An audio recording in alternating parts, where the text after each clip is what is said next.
Hello po, magandang araw po sa inyong lahat mga ka-UTV. Kung bago ka pa lamang po sa aking YouTube channel, don't forget po to subscribe, likes, and please comment po sa lahat ng mga pinupost kong video dito sa aking YouTube account. So ngayon pag-usapan po natin ang mga tungkol na naman sa mga OLA harassments ng mga ginagawa ng mga OLA collector na yan. Yung mga online na lending application na yan. Marami po yung mga nagko-comment sa akin, hindi lang po sa aking YouTube channel, pati na rin po sa aking TikTok account. Kaya ako po ay nagpapasalamat dahil kahit saan mang account ako na doon, nakikita ko pa rin yung mga tanong ninyo. Kaya ngayon, sasagutin ko po yung mga tanong ninyo. Pasensya na po kung hindi ko lahat napapansin kasi minsan may pagka-busy po ako. So ngayon po is sasagutin ko po yung mga tanong na nagme-message po sa akin sa TikTok account ko po. Unang tanong po na sabi ni ma'am, hindi ko po sasabihin yung pangalan, mga ka-UTV, sabi po ni ma'am, hello po, magtatanong lang po sana ako if kinukulit ka pa rin po ng mga OLA po.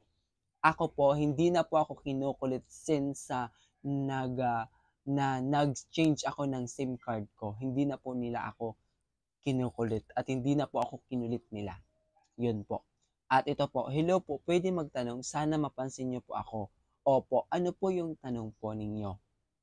Opo, pwede ka pong magtanong pero ano po yung itatanong ninyo? Yung tungkol lamang po sa mga OLA na iyan. Ito po, sabi po dito, hello po, salamat kuya dahil sa iyo lumakas ang loob ko.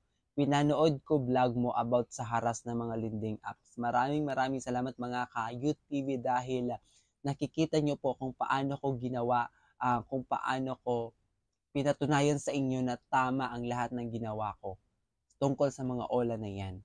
At ngayon, hindi na ako nila tinatakot, mas natatakot na sila sa akin sa ngayon. Kasi every time na tumatawag sila, nag-text sila sa akin, is may mga panlaban ako. At yun makikita ninyo sa aking YouTube channel.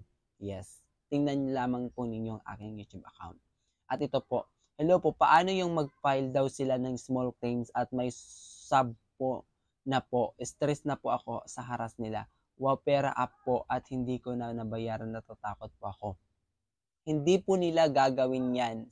Sinasabi lang po nila yan dahil pangtakot po sa iyo upang matakot ka. Yan. Sabi nga pa, na-stress ka. Nai-stress ka. Alam mo mga ka-UTV, naranasan ko rin yan. Na-stress din ako kasi hindi ko alam kung anong gagawin ko.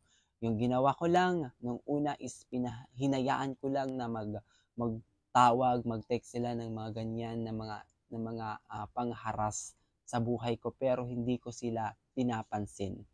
Opo, lahat ng mga online lending apps is kapag hindi mo nabayaran is kukulitin ka talaga nila as hanggang sa ma-stress ka, ma-depress ka.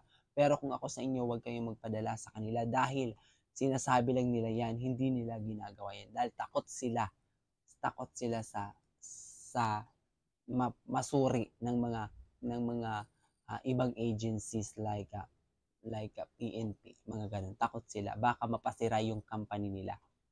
Ito po. Hello, ask ko lang sana about Olap. Totoo bang magpupunta sila sa bahay or ipopost nila ang mukha mo sa social media? At sa akin po, hindi ako naniniwala sa kanila dahil hindi po nila ako pinuntahan.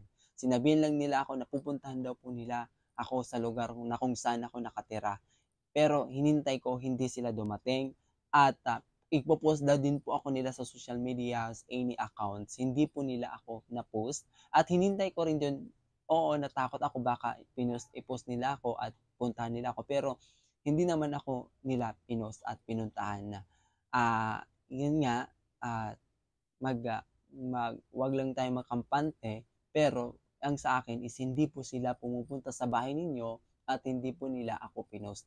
Baka kasi yung ibang OLA agencies kasi is nagsasama-sama sila. Gumagawa sila ng accounts, ng page at doon ka ipopost at i-share nila hanggang sa makita mo at makita mga kakilala sa'yo. Yun yung ginagawa nila. Nagtutulong-tulungan sila. So next, ito po, hi po, ano po ginawa nyo para di na kayo makontak ng OLA? Uulitin ko po, nag-change lang po ako ng SIM. Hello po, patulong naman po about Ula. Mga ka-UTV, kung nais niyo po ang tulong ko, wag lamang po kayong mahihiyang mag-message sa akin at mag-comment sa aking mga videos account dahil sasagutin ko po yan once nakikita ko po yung mga malalaking tulong na hinihingi ninyo sa akin. Isa din po ako sa Ula Victim, napapanood ko mga videos niyo sa YouTube. Thank you so much po mga ka-UTV. At yun po ang mga tanong na aking nakita, yun po ang mga tanong na aking nakita sa aking TikTok account, sa message po ng aking TikTok account. So, hanggang sa muli po mga ka-UTV, kung may nais po kayong tanong, huwag lamang po kayong mahiyang mag-comment po sa mga videos ko. At